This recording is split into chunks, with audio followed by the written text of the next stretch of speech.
காட்டுல ராத்திரி நேரம் வந்துச்சு. ராத்திரி ரொம்ப நேரம் ஆகியும் மீனுவோட குழந்தைங்க தூங்காமலே முழிச்சுக்கிட்டு இருந்தாங்க.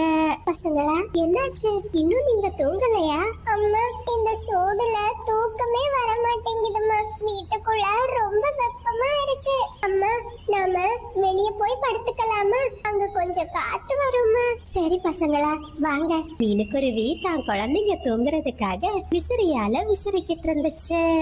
அப்படியே மறுநாள் பொழுது விடிஞ்சது. குழந்தை குக்குவோ உடம்பு சரியில்லாம தன்னோட வீட்டுல படுத்திருந்தான். அவன் உடம்பு முழுவதும் நிறைய கொப்பளங்கள் இருந்துச்சு. இத பார்த்த மீனுக்குருவியும் சாராவும் ரொம்ப பயந்துட்டாங்க.